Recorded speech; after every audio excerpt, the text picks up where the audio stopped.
तो मेरठ का ड्रम कांड, जिसे लोग अभी भूल भी नहीं पाए थे कि मेरठ में ही एक और नया कांड हो गया। ये सुनकर आप हैरान रह जाएंगे कि एक पत्नी ने अपने पति का कत्ल किया और इल्जाम एक बेकसूर सांप पर मढ़ दिया। ये कोई फिल्मी कहानी नहीं है, बल्कि हकीकत की वो दास्तां है जिसे सुनकर आप कांप उठेंगे। ये ड्रम कांड के बाद मेरठ में हुआ दूसरा कांड है, जिसे लोग कोबरा कांड कह रहे हैं। दरअसल कातिल पत्नी ने अपने पति को मौत के घाट उतारने के लिए जो साजिश रची थी, उसकी स्क्रिप्ट का हर पन्ना जहरीला है।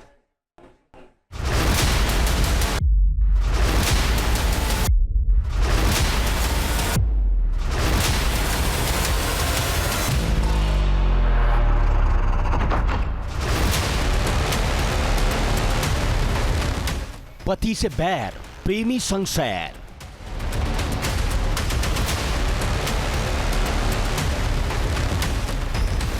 पत्नी ने डसा, सांप फंसा।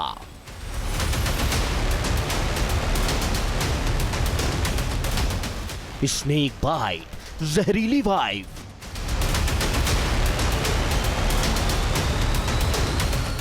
सबसे जहरीली नागिन नहीं होती, नफरत होती है।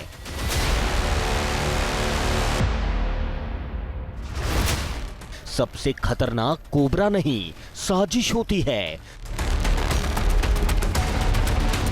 जब मोहब्बत के रिश्ते पर नफरत का जहरीला सांप कुंडली मार कर बैठता है, तो इंसान हलाहल विष से ज्यादा विषैला हो जाता है।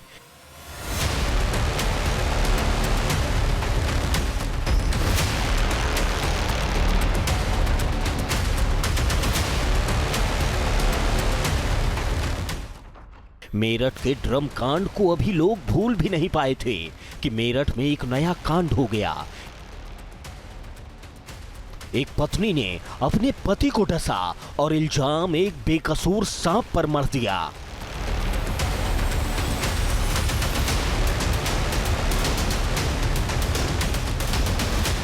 जी हां, ये कोई फिल्मी कहानी नहीं, बल्कि हकीकत की वो दास्तां है जिसे सुनकर आप कांप उठेंगे।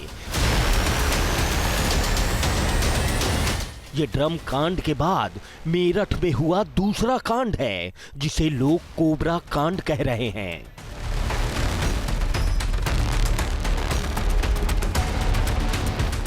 ये तस्वीरें तो आपको याद होंगी।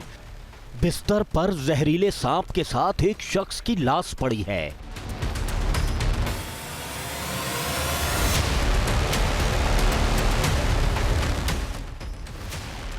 ये एक पत्नी की जहरीली साजिश की वो तस्वीर है, जिसने पति पत्नी के रिश्तों को डस लिया है।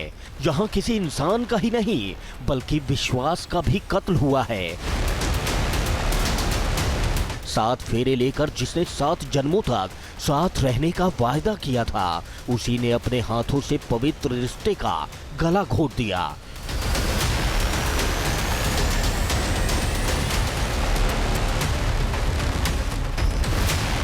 एक पत्नी ने पहले अपने पति को मौत के घाट उतारा और फिर उसके बिस्तर पर एक जहरीला सांप छोड़ दिया।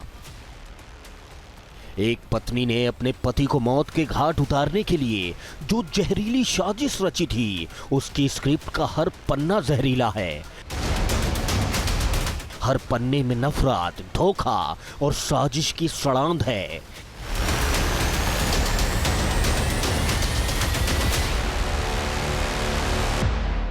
एक महिला ने कैसे अपने ससुराल वालों को धोखा दिया, उसने पुलिस की आंखों में धूल झोंकने के लिए क्या साजिश रची, कैसे एक बीवी ने अपने पति को डसने के बाद उसकी मौत का कसूरवार एक सांप को बना दिया, उसके बारे में आप जानेंगे तो हैरान रह जाएंगे।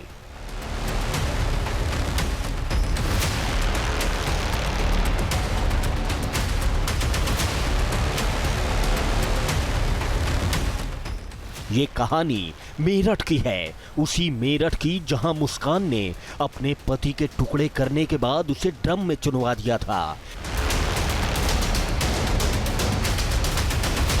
लेकिन इस बार मेरठ के रविता और उसके प्रेमी ने कत्ल की जिस वारदात को अंजाम दिया है, उसे सुनकर जेल में कैद मुस्कान और साहिल भी अपना माथा पकड़ लेंगे। मेरठ के भैंसुमा थाना क्षेत्र के अकबरपुर सादात गांव में एक पत्नी ने अपने पति को मौत की नींद सुला दिया।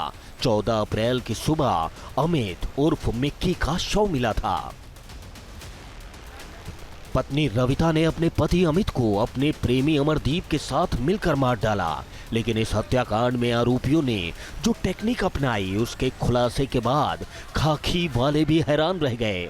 पत्नी ने जब हत्या की पूरी कहानी बताई तो पुलिस के बड़े बड़े अफसरों के पैरों तले जमीन खिसक गई। पोस्टमार्टम हुआ, पोस्टमार्टम रिपोर्ट आई तो उसमें थ्रोटलिंग और स्मोदरिंग आया, यानी कि दम घुटने से मौत की बात प्रकाश में आई। पुलिस ने तत्काल परिजनों से संपर्क करते हुए प्रकरण में हत्या का मुकदमा दर्ज किया और उसके बाद कुछ ही घंटों के अंदर तत्परतापूर्वक कार्यवाही करते हुए इस घटना में संलिप्त उस व्यक्ति की पत्नी और उसके गांव के ही जिससे उसका प्रेम संबंध था, इन दोनों को गिरफ्तार कर लिया गया है। दरअसल पहले रविता और अमरदीप ने अमित की गला दबाकर हत्या की और उसके बाद अमित की लाश को एक सांप की पूंछ से दबा दिया। पूरी रात सांप अमित की लाश को डसता रहा। सुबह हुई तो घर वालों ने अमित की बिस्तर पर पड़ी लाश देखी। लाश के पास एक सांप था। घर वालों को लगा कि अमित को सांप ने डसा है, लेकिन अमित की लाश का जब पोस्टमार्टम हुआ तो मौत का ये मामला हत्याकांड में बदल गया। पोस्टमार्टम की रिपोर्ट में ये खुलासा हुआ है कि अमित की मौत सांप के डसने से नहीं बल्कि दम घुटने से हुई है। पुलिस के हाथ जब ये पीएम रिपोर्ट लगी तो खाकी वालों के शक की सुई सबसे पहले अमित की पत्नी रविता की तरफ घूम गई। पुलिस ने रविता को हिरासत में लेकर सख्ती से पूछताछ की तो रविता ने अपनी जुबान खोल दी। रविता के हलक से कत्ल की जो खौफनाक साजिश बाहर आई उसे सुनकर हर कोई ठिठक गया। आरोपी रविता ने पुलिस पूछताछ में बताया कि उसने अपने प्रेमी अमरदीप के साथ मिलकर अमित की गला दबाकर हत्या की थी। हत्या का शक उन पर न हो इसलिए एक सपेरे से उन्होंने पहले एक सांप खरीदा और फिर उसी सांप को अमित के बिस्तर पर उसकी लाश के नीचे दबाकर रख दिया। इस खौफनाक वारदात के खुलासे के बाद हर किसी का माथा चकरा रहा है। पुलिस की जांच में इस केस से जुड़े कई और अहम खुलासे हुए हैं। जानकारी के मुताबिक अमित और अमरदीप एक साथ मजदूरी करते थे। अमरदीप का अमित के घर आना जाना था। 1 साल से रविता से उसका प्रेम प्रसंग चल रहा था। इसकी जानकारी गांव वालों को भी थी, इसलिए अमरदीप की अचानक हुई मौत पर गांव के लोगों को शक हुआ। बताया गया है कि अमित को भी पत्नी के अमरदीप से संबंध की भनक लग चुकी थी। इसके चलते वो विरोध करने लगा था, लिहाजा पत्नी रविता और अमरदीप ने अमित को रास्ते से हटाने की साजिश रचनी शुरू कर दी। दोनों आरोपी हत्या के साथ खुद को बचाने का तरीका भी तलाश रहे थे। आरोपियों ने गूगल और यूट्यूब के जरिए भी हत्या के तरीके जानने की कोशिश की। इसके बाद आरोपियों ने वारदात को अंजाम दिया।